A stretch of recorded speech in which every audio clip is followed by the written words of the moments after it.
A military beast reborn as a status symbol, the Hummer H2 swaggered from Afghan battlefields into music videos and celebrity driveways, fueled by government loopholes and America's appetite for excess. Yet beneath its armored image, cramped interiors lurked, and a backlash would soon ignite a national debate. How did the most controversial vehicle in history become both an icon and a public enemy? The real story begins with its creation. In 2002, inside a sprawling factory in Mishawaka, Indiana, a new kind of Hummer began rolling off the line. General Motors had partnered with AM General, the same company behind the military Humvee, to create an SUV that looked like it belonged in a convoy but felt at home in a suburban driveway. The challenge was clear: keep the Hummer's unmistakable stance, but make it something people could actually drive to the grocery store. Engineers started with a hybrid approach. Instead of the H1's uncompromising military frame, the H2 used a blend of proven General Motors truck parts, a heavy-duty front section from the Silverado 2500 HD, and a rear borrowed from the Tahoe, all bolted together on what General Motors called the GM-T820 platform. This mix allowed the H2 to weigh in at about 6,400 pounds, still massive, but with handling and ride comfort that no Humvee could match. Under the hood sat a 6.0-liter V8 engine, good for over 300 horsepower, connected to a 4-speed automatic transmission. Four-wheel drive and a locking rear differential promised off-road credibility, while the independent front suspension and anti-lock brakes made daily driving less of a chore. For the first time, a Hummer could be parked at a mall without feeling like a fish out of water. A former General Motors designer recalled that they wanted the H2 to be instantly recognizable, but not intimidating to drive. Using Tahoe and Silverado components kept costs down and made servicing easier. Any Chevy dealer could work on it. With its bold grille and slab-sided bodywork, the H2 kept the spirit of its military ancestor. But its true innovation was making that spirit available to anyone with a checkbook and a taste for the extreme. By the summer of 2003, the Hummer H2 was not just another SUV, it became the ultimate trophy for anyone chasing the spotlight. In music videos, the H2 pulled up curbside, chrome glinting, 24-inch spinners turning even when the truck stood still. Rappers like 50 Cent and Nelly parked their customized H2s front and center, making the vehicles as much a part of the scene as the lyrics. Athletes and actors followed, each one upping the ante with louder paint jobs, louder sound systems, and wheels that cost more than some cars. West Coast Customs and Dub magazine turned the H2 into a blank canvas for excess. The aftermarket exploded, owners queued for custom interiors, diamond-studded badges, and those now iconic spinners that kept spinning long after the H2 had stopped. Shaquille O'Neal's H2 wore 26-inch wheels. Snoop Dogg's was gold-plated. On MTV Cribs, H2s filled celebrity garages, sometimes 2 or 3 deep, a rolling proof of status and swagger. Even in the suburbs, the H2 became a symbol of having made it. Dealerships could not keep up with demand. Sales peaked at over 34,000 units in 2003. The H2 was everywhere, in mall parking lots, at club entrances, and in nearly every hip-hop video on TV.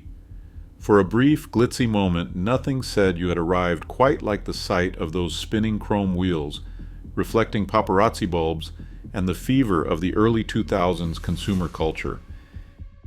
In the glare of rising gas prices and a growing climate movement, the Hummer H2 quickly became a target for outrage.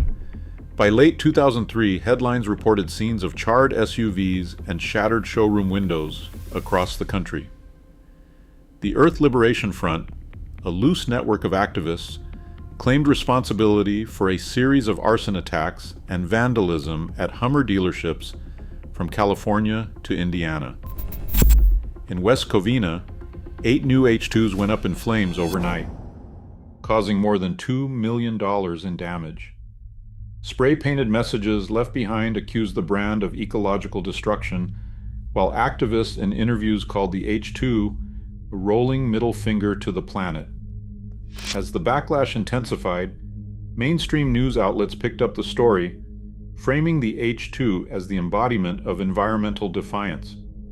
Insurance claims for property damage soared, and dealership owners described feeling under siege. Environmental reporters pointed to the H2's 10 miles per gallon fuel economy and massive carbon footprint as reasons for the fury, while some owners doubled down, defending their trucks as statements of freedom. The debate spilled out of the showroom and into the national conversation, turning the H2 from a status symbol into a cultural flashpoint.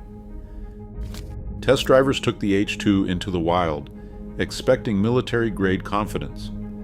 What they found was a vehicle that looked indestructible, but struggled with its own bulk.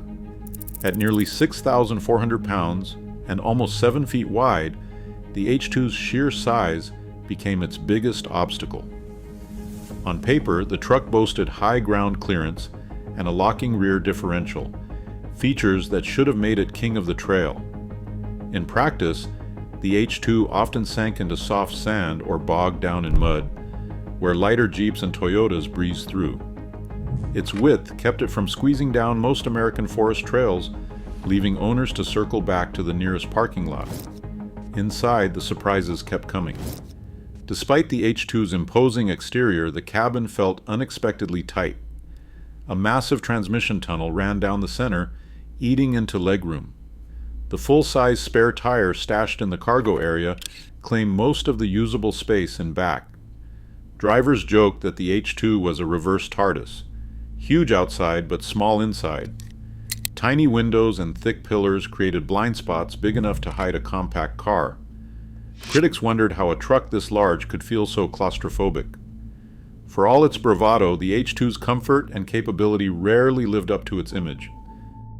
A little-known line in the tax code helped turn the H2 from a luxury toy into a business expense. With a gross vehicle weight rating well over 6,000 pounds, the H2 qualified for a special deduction under Section 179 of the IRS code.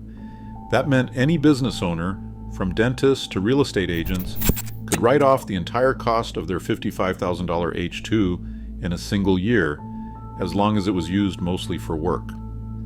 For a few years in the early 2000s, this deduction skyrocketed from $25,000 to as much as $100,000, all thanks to a push from the Jobs and Growth Tax Relief Reconciliation Act of 2003. Accountants ran ads promising clients a brand new H2 with Uncle Sam footing the bill. Dealerships even offered tax credit financing, knowing that the loophole would help move inventory. Tax experts called it the Hummer loophole, a policy meant for heavy equipment, now subsidizing chrome wheels and leather seats. Public resentment built as stories spread about doctors and lawyers rolling out of showrooms in brand new H2s, all paid for with government help. By the time Congress started to close the loophole, the H2 had already become a symbol of excess, not just on the road, but in the tax code itself. Gas prices shot past $4 a gallon in the summer of 2008, and Hummer H2 sales collapsed almost overnight. The numbers tell the story, from over 34,000 units sold in 2003 to barely 1,500 by 2009. Dealerships sat silent, rows of unsold H2s gathering dust as buyers vanished, and the mood across the country shifted from bling to belt tightening. The Great Recession hit, and with it came the end of the road for the H2. General Motors, teetering on the edge of bankruptcy, tried to offload the Hummer brand to a Chinese machinery company, Sichuan Tengzhong. The deal fell apart when Chinese regulators refused to approve the purchase, and by early 2010, the Hummer nameplate was officially retired. But the story didn't end in the scrapyard. In a twist few could have predicted, General Motors revived the Hummer badge in 2021, not as a gas guzzler, but as an all-electric super truck. The new Hummer EV boasts more than 1,000 horsepower, 0 to 60 miles per hour in 3 seconds, and a party trick called crab walk that lets the truck move diagonally. General Motors strategists called it a flagship for the electric age, but the DNA of excess remains. The Hummer is still huge, still bold, and still impossible to ignore, just running on electrons instead of gasoline. Today, as the Hummer name roars back in electric form, America's appetite for size and spectacle remains undimmed. The debate over what we drive and what it says about us still shapes roads, policy, and culture. Some symbols never die, they just plug in. What's your take?